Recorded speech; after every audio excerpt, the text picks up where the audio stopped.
Retomando el curso de física, tenemos el tema 4 que corresponde a las leyes de Newton.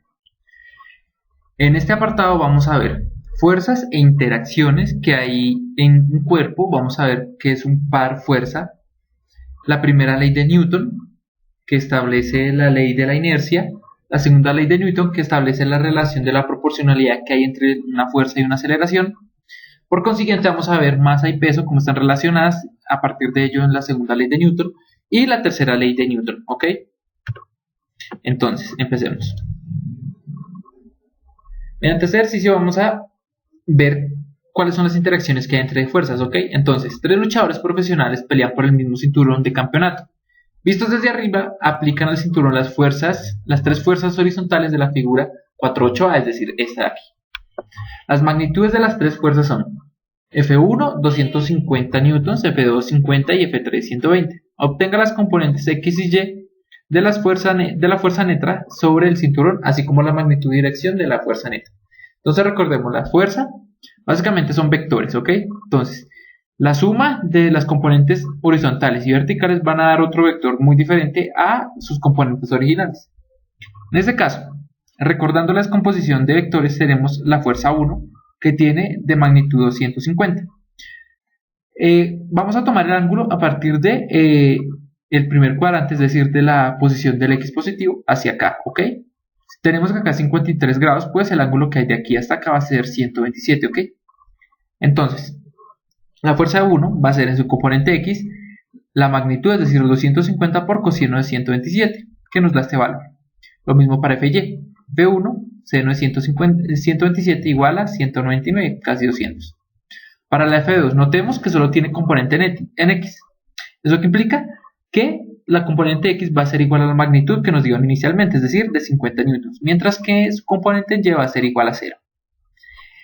Para la fuerza 3, notemos que está dirigida en la componente Y, eso implica que no va a tener componente en X y que la componente Y va a ser igual a la magnitud inicial que nos dieron, es decir, 120 va a ser negativa porque va hacia abajo. Entonces, haciendo la sumatoria en componentes en X, cogemos la componente X de cada uno de los diferentes fuerzas actuantes y nos da un total de menos 140,45, es decir, va hacia abajo. Y las fuerzas en Y, lo mismo, hacemos sumatorias y a 79,66.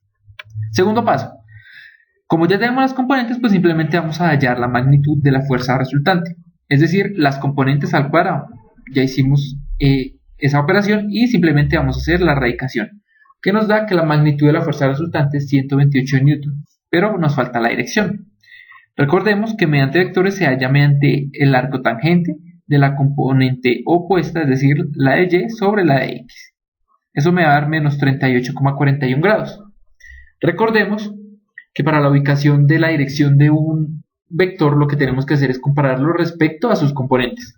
La componente en X es negativa, es decir, va hacia este lado, y la componente Y va hacia arriba. Es decir, nosotros, bueno, acá me equivoqué, componente de X negativa, es decir, no, sí, ahí está bien, componente de X negativa va en esta dirección, nótenlo, y la componente Y va hacia arriba. Y nos están dando un ángulo negativo, es decir, 38, pero eso es falso. Entonces, el ángulo que yo voy a tener simplemente va a ser el ángulo interno alterno, es decir, si yo tengo 38 acá, también voy a tener 38 acá, 41, cerrando. Entonces mi ángulo va a ser todo 180, que es lo que hay de aquí a acá, menos esos 38 que me dieron acá. Eso me da 141,6 grados, que es el ángulo verdadero de mi vector resultante. Y eso básicamente son las interacciones de las fuerzas que hay, es decir, se comportan como vectores individuales. Ahora, vamos a denotar la primera ley de Newton mediante este ejemplo. ¿En cuál de las siguientes situaciones la fuerza neta sobre el cuerpo es cero? Un avión que vuela al norte con velocidad constante 120 metros sobre segundo y altitud constante. Un automóvil que sube en línea recta por una colina con pendiente de 3 grados. A una rapidez de 90 km por hora. Un halcón que se mueve en círculos con rapidez constante de 20 km por hora a una altura de 15 metros sobre un campo abierto. Y cuarto, una caja con superficie lisa sin fricción que está en la parte de atrás de un camión cuando éste acelera hacia adelante en un camino plano de 5 metros a 5 metros sobre segundo cuadrado.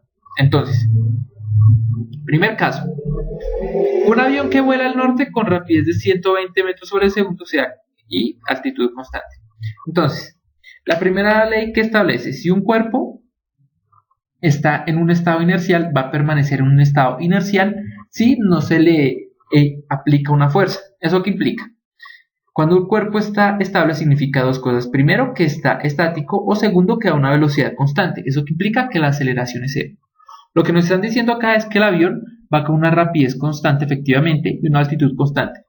Por ende, yo puedo asumir que la sumatoria de fuerzas que actúan respecto a este avión es cero. Es decir, que el avión está en equilibrio. ¿Ok? Para la segunda opción, un automóvil que sube en línea recta por una colina con pendiente de 3 grados a rapidez constante de 90 km por hora. Como la rapidez es constante, la aceleración es cero. Por ende, la sumatoria de fuerzas es cero y el cuerpo está en equilibrio. Para el tercer caso, un halcón que se mueve en círculos con rapidez constante de 20 km por hora a una altura constante de 15 metros sobre un campo abierto. Entonces, la velocidad del halcón es constante, ¿sí? Es 20 km por hora, pero eso que implica que la aceleración tangencial del halcón es cero. Más sin embargo, recordemos que cuando nosotros tenemos movimiento circular hay dos aceleraciones, la normal, que va dirigida hacia el centro, y la tangencial, que es básicamente tangente al movimiento. Como la tangencial es cero, nos queda la normal, pero la normal va a existir siempre y cuando haya un movimiento circular. Eso que implica que la sumatoria de fuerzas que hay en el halcón es diferente de cero, por lo tanto no va a estar en equilibrio. Para el caso 4, nos dije una caja con superficie lisa sin fricción que está en la parte de atrás de un camión cuando éste acelera hacia adelante en un camino plano a 5 metros sobre segundo cuadrado. Noten que como no tiene fricción, por lo tanto no hay una fuerza que uno se pueda aplicar directamente sobre el cuerpo. ¿Qué implica esto? Que la sumatoria de fuerzas actuantes sobre el cuerpo es cero, porque no hay un contacto fácil que haga que salir de equilibrio a la caja. Es decir, que cuando el camión se mueva, simplemente lo que la caja va a hacer va a quedar suspendida en el aire durante un momento y luego va a caer. Eso que implica que ninguna fuerza actúa sobre ella excepto la fuerza de la gravedad. Pero digamos que horizontalmente las fuerzas son cero. ¿Ok? Por lo tanto está en equilibrio. La segunda ley es muy fácil de notar. Básicamente, lo que yo ya les había comentado. Fuerzas igual a masa fuerzas igual a masa por aceleración. ¿Eso qué implica? Veamos los casos. Cuando yo tengo un disco en una superficie lisa y su velocidad es constante, implica que no hay una aceleración actuante sobre ella. Eso que implica que no hay una fuerza que esté actuando sobre ese cuerpo. Por lo tanto, el vector velocidad de dicho cuerpo va a ser el mismo. Y eso que implica que la sumatoria de fuerzas va a ser cero y que su aceleración por ende es cero. Ahora miremos este. Hay una fuerza que está actuando sobre un cuerpo, que está por la mano, que actúa sobre el disco. Noten que la aceleración aplicada siempre va a ser la misma, más sin embargo la velocidad siempre va a estar en aumento, porque la aceleración siempre es la misma, es decir, que la velocidad siempre va a estar aumentando, más sin embargo la fuerza va a ser siempre la misma, es decir, la sumatoria de fuerzas es distinta de cero y por tanto tendremos que la sumatoria de fuerzas es igual a masa por aceleración en este caso. En este último caso, noten que el disco se está moviendo de izquierda a derecha, pero la fuerza está actuando de derecha a izquierda en una dirección contraria, que implica que va a haber una aceleración contraria, es decir, una desaceleración. Por lo tanto, noten que el vector velocidad va a ser mucho menor, porque hay una fuerza que está contrarrestando esa velocidad que llevaba. ¿Ok? Es decir, el cuerpo no va a estar en equilibrio y por ende la fuerza será menos la masa por la aceleración. Por lo menos en X, ¿ok? Esa es la forma de visualizar la segunda ley. La segunda ley también se puede ver mediante un movimiento circular. Recordemos que cuando la velocidad es constante, la aceleración tangencial, esta de acá, la que sale en este sentido, no mentiras, la que sale perpendicular a la velocidad, básicamente va a ser como hacia adentro del círculo, va a ser cero. Sin embargo, como ya se había dicho anteriormente, la aceleración normal siempre va a existir en un movimiento circular. Eso va a implicar que la sumatoria de fuerzas siempre va a ser diferente de cero en este caso. Y a partir de acá podemos sacar esta relación. La sumatoria de las fuerzas es igual a masa por aceleración, que implica que básicamente la masa de un cuerpo va a ser equivalente a la sumatoria de fuerzas que hay en el cuerpo sobre la aceleración total que tiene el cuerpo. Noten que eso es una magnitud, no un vector. Mentiras. Sí es un vector. O simplemente vamos a tener otra relación, que la magnitud, aquí no es vector. ¿Por qué no es vector? Porque fíjense que aquí se está sacando la magnitud de la fuerza, ¿sí lo notan? Y una magnitud siempre va a ser una cantidad, no va a ser un valor vectorial, digámoslo así. ¿Eso qué implica? Que la aceleración también va a ser una cantidad, es decir, va a ser la aceleración total que va a experimentar el cuerpo. ¿Ok? Listo. Y bueno, por último, como ya habíamos dicho, vamos a tener que la magnitud total de la sumatoria de las fuerzas va a ser igual a la masa por la aceleración. Entonces, a partir de eso también podemos tener estas relaciones. Noten lo siguiente. Si la sumatoria de fuerzas actuantes sobre un cuerpo es conocida y tenemos la masa 1, nosotros a partir de eso podemos obtener una aceleración 1. ¿Sí lo notan? Lo mismo pasa con un cuerpo 2. Al aplicar una misma fuerza, es decir, esta es igual a esta, a un segundo objeto, vamos a tener una aceleración que nos va a permitir medir una masa. O, si yo tengo la masa, puedo medir la aceleración, cualquiera de las dos. ¿Ok? Si igualamos estos dos términos, notemos, como ya se dijo en estos enunciados, las fuerzas son iguales. Si los igualamos, vamos a tener que masa 1 por aceleración 1 va a ser igual a masa 2 por aceleración 2. ¿Eso qué implica? Que la razón de las masas va a ser igual a el recíproco de las aceleraciones, es decir, masa 1 sobre masa 2 va a ser igual a aceleración 2 sobre aceleración 1, vectorialmente hablando por lo menos. Ahora, si yo tengo una masa 3, en este caso, y esa masa 3 va a ser igual a la sumatoria de masa 1 sobre masa 2, el mismo procedimiento se puede aplicar y vamos a obtener una aceleración 3 diferente que puede ser conocida o desconocida. Si nosotros igualamos con una de las fuerzas anteriores, ya sea para masa 1 o para masa 2, vamos a tener lo siguiente. Tenemos la aceleración 3 por la suma de las masas igual a masa 1 por aceleración 1. Si yo despejo masa 1 voy a tener esta relación y si yo despejo la masa 2 voy a tener esta. ¿Ok? Lo mismo puede pasar si yo lo igualara a la masa 2 por aceleración 2. Es exactamente lo mismo. ¿Ok? Eso para que lo tengan en cuenta. Y ahora vamos a entrar con los ejercicios. Un trabajador aplica una fuerza horizontal constante con magnitud de 20 newtons a una caja que pesa 40 kilogramos y descansa sobre un piso plano con fricción despreciable. ¿Qué aceleración sobre la caja? Muy simple. Si yo tengo sumatoria de fuerzas en Y, noten que vamos a tener la fuerza normal, que es la que el suelo hace sobre la caja, y el peso, que es la que hace la caja sobre el suelo. La fuerza normal, básicamente nosotros sabemos que es el inverso aditivo del peso, ¿ok? Esa es la fuerza normal. Esto que implica que sumadas tienen que dar 0, es decir, va a estar en equilibrio. Sin embargo, las fuerzas en X no van a ser así.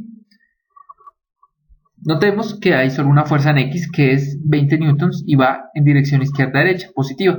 Y no tenemos nada que contrarreste esa fuerza. Es decir, que esos 20 newtons van a ser igual a masa por aceleración. ¿Ok? Que es una fuerza. Ya tenemos la masa que es 40 kilogramos. Si dividimos 20 sobre 40, despejando obviamente, vamos a tener que es igual a, la aceleración es igual a un medio de la masa de metros sobre segundo al cuadrado. Que en síntesis es 0,5 metros sobre segundo al cuadrado. Y ya tenemos la aceleración de nuestro cuerpo. Otro ejercicio. Una camarera empuja una botella de salsa de tomate con una masa de 0,45 kilogramos a la derecha sobre un mostrador horizontal liso. Al soltarla, la botella tiene una rapidez de 2,8, pero se frena por la fuerza de fricción horizontal constante ejercida por el mostrador. La botella se desliza 1 metro antes de detenerse. ¿Qué magnitud y dirección tiene la fuerza de fricción que actúa sobre la botella? Muy simple. Tenemos velocidad inicial. Vamos a hacer que esta posición x0 va a ser 0 metros. Y la velocidad final es 0. Con una distancia final entre este punto de 1 metro. Mediante las ecuaciones de movimiento lineal que ya habíamos visto anteriormente, tenemos que la velocidad final al cuadrado es igual a la velocidad inicial al cuadrado menos 2 veces la aceleración sobre la distancia. Despejando la aceleración, simplemente va a tener que es la diferencia entre la velocidad final y la inicial sobre el negativo de la 2 veces el movimiento que tuvimos.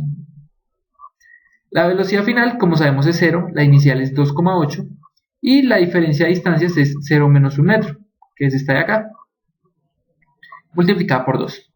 Eso que implica que yo tengo menos 7,84 sobre 2. que finalmente va a ser menos 3,92 metros sobre segundo al cuadrado. ¿Por qué el menos? Porque está frenando la botella, por lo tanto es una desaceleración.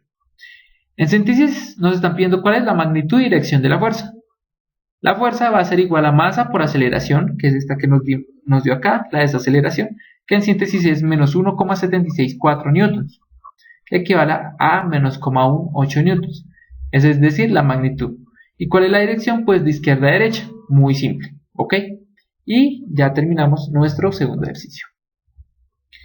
Tercero, un Rolls Royce Phantom de 2,49 por 10 a la 4 newtons viaja en la dirección X positivo y se detiene abruptamente. La componente X de la fuerza neta que actúa sobre él es menos 1,83 por 10 a la 4 newtons. ¿Qué aceleración tiene? Tenemos el peso del auto y tenemos su fuerza en X, pero no tenemos su masa, que es lo que necesitamos para hacer la igualación de fuerzas. Vamos a despejarla a partir de la ecuación que nos dice que el peso es igual a masa por gravedad. A partir de ahí despejamos la masa, que en síntesis es 2.538 kilogramos. Luego, con la fuerza en X de frenado, digámoslo así, que nos dan, pues simplemente yo voy a obtener la aceleración despejando acá. ¿Cómo despejo? Paso la masa a dividir. ¿Y qué nos queda? Menos 1,83 por 10 a la 4 sobre la masa. Que en síntesis me va a decir que la aceleración, o más bien la desaceleración que tiene el Rolls Royce en el frenado es de menos 7,21 metros sobre segundo al cuadrado. Por último entramos a la tercera ley de Newton. La tercera ley de Newton básicamente nos dice, como ya lo sabemos, que toda fuerza tiene uno igual y contrario actuando sobre un mismo cuerpo. ¿Eso qué implica? Que cuando, digamos, en ese ejemplo, yo tengo una manzana, la manzana está apoyada sobre una mesa. Lo que implica que la manzana está haciendo una fuerza sobre la mesa. Pero asimismo la mesa está haciendo una fuerza sobre la manzana. Y eso hace que este cuerpo esté en equilibrio. Si lo hacemos de una forma pues mucho más explícita y mucho más minuciosa, veremos que lo que está haciendo la manzana básicamente es una fuerza. Lo que hay sobre la manzana es una fuerza que hace la tierra sobre la manzana, es decir, su peso. Y que la mesa hace una fuerza sobre la manzana. ¿Ok? Eso es básicamente. Entonces, hagamos el primer análisis. Primero, para este caso, fuerzas que actúan en la manzana es la fuerza que hace la mesa sobre la manzana y la fuerza que hace la tierra sobre la manzana. Eso ya lo tenemos claro. Para la segunda imagen, tenemos dos fuerzas. La primera, que es la fuerza que hace la manzana sobre la tierra. ¿Ok? Que básicamente, si nosotros la apoyamos en el suelo, sería el peso. ¿Ok? Y tenemos otra, que es la fuerza que hace la tierra sobre la manzana, que es la que hace que la manzana esté en equilibrio y no se hunda. Y aquí lo que nosotros tenemos es un par acción-reacción, que es lo que hace que la manzana esté en equilibrio. Es decir, dos fuerzas que son iguales, pero contrarias, y que actúan en cuerpos diferentes. En el tercer caso, tengo la fuerza que la manzana hace sobre la mesa, que es el peso, y la fuerza que hace la mesa sobre la manzana, que es básicamente la fuerza normal que hace cualquier superficie sobre un cuerpo. Y así el cuerpo se mantiene en equilibrio. Expresándolo en ecuación, tengo la fuerza que hace la mesa sobre la manzana y la fuerza que hace la manzana sobre la mesa. Y también es un par acción-reacción. ¿Por qué? Porque mantiene el cuerpo en equilibrio y porque son dos fuerzas que actúan en cuerpos diferentes. Pero ahora la pregunta es, ¿la fuerza que hace la mesa sobre la manzana forma un par reacción con la fuerza que hace la tierra sobre la manzana? La respuesta es no. ¿Por qué? Primero, porque son dos fuerzas que actúan sobre el mismo cuerpo. Noten que es la que hace la mesa sobre la manzana y la tierra sobre la manzana. Es decir, son dos fuerzas que están actuando sobre el mismo cuerpo. Y cuando hay dos fuerzas actuando sobre el mismo cuerpo, no puede haber equilibrio. ¿Por qué? Porque van a tener, en principio, misma dirección. Y a diferencia de eso, lo que el principio fundamental de la acción-reacción es que tienen que ser dos fuerzas que actúen en cuerpos diferentes. Y esto no lo cumple, ¿ok? Entonces, dos fuerzas, acción-reacción, actúan sobre el mismo cuerpo. Si lo miramos de esta forma, yo tengo la manzana y le quito la mesa, ¿qué va a ocurrir? Que la fuerza de la tierra que hace sobre la manzana va a existir. Sin embargo, la fuerza de la mesa sobre la manzana ya no va a existir, va a ser cero. Es decir, que aquí ya no va a haber una nulidad de esta fuerza con esta, por el simple hecho de que retire la mesa. Ahora, ¿qué es lo que va a existir? La fuerza de la manzana sobre la tierra. Estas dos sí son un par acción-reacción. Sin embargo, la mesa sobre la manzana y la fuerza de la Tierra sobre la manzana no lo son, porque en situaciones diferentes van a tener un valor diferente. Y listo, ya acabamos nuestro curso sobre Introducción a las leyes de Newton.